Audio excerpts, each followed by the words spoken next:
पाठ 4 शब्द विचार। बोलते समय हम अनेक ध्वनियों का उच्चारण करते हैं। ध्वनियों के लिखित रूप वर्ण कहलाते हैं। इन्हीं वर्णों के मेल से शब्द बनते हैं, जैसे पर्यावरण, का, रखे ध्यान, तभी बनेगा, देश महान। ऊपर प्रत्येक इल्ली हमें एक संदेश के अलग अलग शब्द बता रही है। ये सभी शब्द मिलकर एक संदेश बना रहे हैं। पर्यावरण का रखें ध्यान, तभी बनेगा देश महान। ये सभी शब्द विभिन्न वर्णों से मिलकर बने हैं। पर्यावरण प जमा अ जमा र जमा य जमा आ जमा व जमा अ जमा र जमा अ जमा ण जमा अ। का क जमा आ। रखें र जमा अ जमा ख जमा ए जमा न।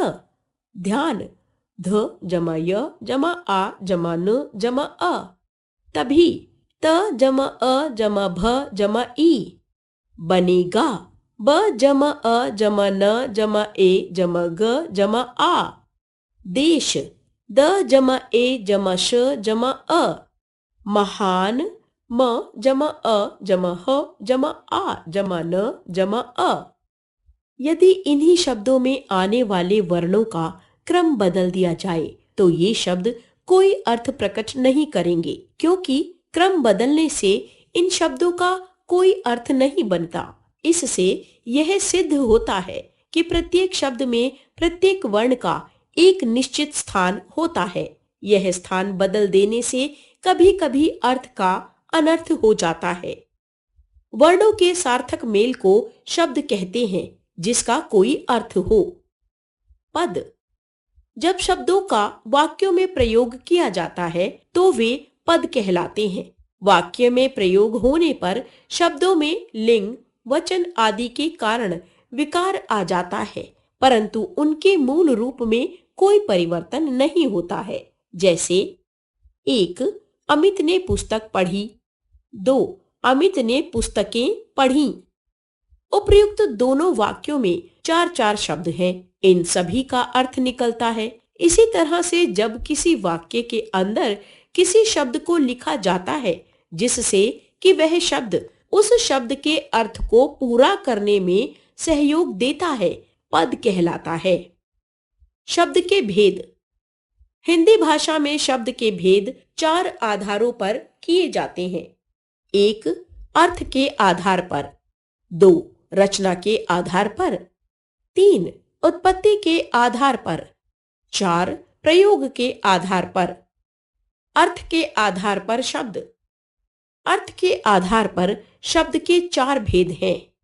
समानार्थी शब्द, एकार्थी शब्द, विपरीतार्थी शब्द, अनेकार्थी शब्द। समानार्थी शब्द वे शब्द जिनके अर्थों में समानता होती है समानार्थी शब्द कहलाते हैं। जैसे हवा, वायु, अनिल, समीर, पवन। आग, अग्नि, ज्वाला, अनल, हुताशन, पावक। विपरीतार्थी शब्द वे शब्द जो अर्थ और प्रयोग की दृष्टि से एक दूसरे के विपरीत होते हैं, उन्हें विपरीतार्थी शब्द कहते हैं। जैसे उल्टा, सीधा, ऊपर, नीचे, अनुकूल, प्रतिकूल, सत्य, असत्य। एकार्थी शब्द वे शब्द जिनका अपना एक ही अर्थ होता है एकार्थी शब्द कहलाते हैं। जैसे सोफा, बाल्टी, स्वेटर, टीवी आदि। अनेकार्थी शब्द वे शब्द जिनके एक से अधिक अर्थ होते हैं अनेकार्थी शब्द कहलाते हैं। जैसे गुरु, शिक्षक, एक ग्रह, श्रेष्ठ, काल, समय, यमराज, मृत्यु। रचना के आधार पर शब्द। रचना के आधार पर शब्दों को 3 भागों में बांटा गया है। रूढ़ शब्द, यौगिक शब्द, योग रूढ़ शब्द। रूढ़ शब्द ऐसे शब्द जिनका एक ही विशेष अर्थ होता है तथा जिनके खंड नहीं किए जा सकते रूढ़ शब्द कहलाते हैं। जैसे घर, पुस्तक, घोड़ा, नगर, अनार, बालक, मित्र, गाड़ी आदि। यौगिक शब्द वे शब्द जो दो या दो से अधिक शब्दों से मिलकर बनते हैं या जिनके खंडों का भी अर्थ होता है, यौगिक शब्द कहलाते हैं। जैसे विद्यालय, विद्या जमा आलय, भाग्योदय, भाग्य जमा उदय, सेनापति, सेना जमा पति, हिमालय, हिम जमा आलय, उपहार, उप जमा हार, अपमान, अप जमा मान। योग रूढ़ शब्द दो या दो से अधिक शब्दों या शब्दांशों के मेल से बनने वाले ऐसे शब्द जो किसी विशेष अर्थ का बोध कराते हैं, योग रूढ़ शब्द कहलाते हैं। जैसे पंकज, पंक जमा ज अर्थात कीचड़ में जन्म लेने वाला कमल। लंबोदर, लंब जमा उदर अर्थात लंबे पेट वाला गणेश। पीतांबर, पीत जमा अंबर अर्थात पीले वस्त्र धारण करने वाले विष्णु। दशानन, दश जमा आनन अर्थात 10 मुख वाला रावण। उत्पत्ति के आधार पर शब्द, उत्पत्ति के आधार पर शब्द के 4 भेद हैं। तत्सम शब्द, तद्भव शब्द, देशज शब्द, विदेशज शब्द। तत्सम शब्द, तत्सम शब्द दो शब्दों के मेल से बनता है।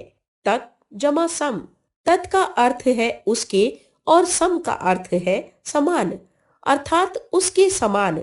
ऐसे शब्द जो मूल रूप से संस्कृत के हैं तथा उसी रूप में हिंदी में भी प्रयोग किए जा रहे हैं, तत्सम शब्द कहलाते हैं। जैसे अग्नि, कृषक, गृह, क्षेत्र, दंत, मुख, दुग्ध, सूर्य आदि। तद्भव शब्द संस्कृत के जिन शब्दों को परिवर्तित करके हिंदी में प्रयोग किया जाता है उन्हें तद्भव शब्द कहते हैं। जैसे आग, किसान, घर, खेत, दांत, मुंह, दूध, सूरज आदि। देशज शब्द वे शब्द जो न तो तत्सम है और न ही तद्भव, बल्कि ये अपने देश की विभिन्न बोलियों और भाषाओं से हिंदी में आ गए हैं। इन्हें देशज शब्द कहते हैं। जैसे खटखटाना, लोटा, रोटी, डिबिया, लाठी, गाड़ी, पगड़ी, जूता, पैसा, खिड़की आदि। विदेशज शब्द वे शब्द जो विभिन्न विदेशी भाषाओं से हिंदी में आ गए हैं, उन्हें विदेशज शब्द कहते हैं। जैसे अंग्रेजी शब्द doctor, school, college, camera, engineer, station, driver, coupon, colony, bank आदि। तुर्की शब्द तमंचा, तोप, कुली, बारूद, काबू, कुर्ता, कैंची, बंदूक, बैंगन, कुली आदि। पुर्तगाली शब्द संतरा, आलपिन, गमला, अलमारी, आलू, गोदाम, बाल्टी, तंबाकू, कमरा, तौलिया आदि। प्रयोग के आधार पर शब्द, प्रयोग के आधार पर शब्दों को दो भागों में बांटा गया है। विकारी शब्द, अविकारी शब्द। विकारी शब्द वे शब्द जिनके रूप में लिंग, वचन, कारक और काल आदि के कारण परिवर्तन आ जाता है, विकारी शब्द कहलाते हैं। जैसे बच्चा खेलता है, बच्चे खेलते हैं, बच्चों ने खेला। लड़की पौधा लगाती है, लड़कियां पौधे लगाती हैं, लड़कियों ने पौधे लगाए। वह खाता है, वे खाते हैं, वे खाएंगे।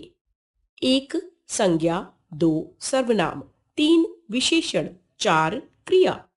अविकारी शब्द वे शब्द जिनका वाक्यों में प्रयोग करने पर लिंग, वचन, कारक और काल आदि के अनुसार परिवर्तन नहीं होता, अविकारी शब्द कहलाते हैं। जैसे क्रिया विशेषण, यहाँ खूब, निरंतर, जल्दी, धीरे। समुच्चय बोधक और, किंतु, यदि, एवं, परंतु, कि, चाहे आदि।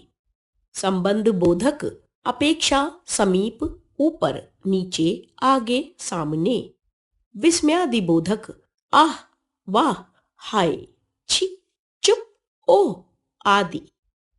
सार्थक तथा निरर्थक शब्द ऐसे शब्द जिनका अपना कोई अर्थ होता है सार्थक शब्द कहलाते हैं तथा इन सार्थक शब्दों के साथ प्रयोग होने वाले वे शब्द जिनका कोई अर्थ नहीं होता है निरर्थक शब्द कहलाते हैं। जैसे चाय वाय, गाड़ी वाड़ी आदि। शब्दों में चाय और गाड़ी शब्द का तो अर्थ है, परंतु वाय और वाड़ी शब्द का कोई अर्थ नहीं है। अतः चाय और गाड़ी सार्थक शब्द तथा वाय और वाड़ी निरर्थक शब्द हैं। हमने सीखा वर्णों के सार्थक मेल को शब्द कहते हैं। शब्दों को अर्थ, रचना, उत्पत्ति और प्रयोग के आधार पर वर्गीकृत किया गया है। वर्ण समूह जिसका कोई सार्थक अर्थ होता है उसे सार्थक शब्द कहते हैं। एक, सही विकल्प पर सही का चिन्ह लगाइए।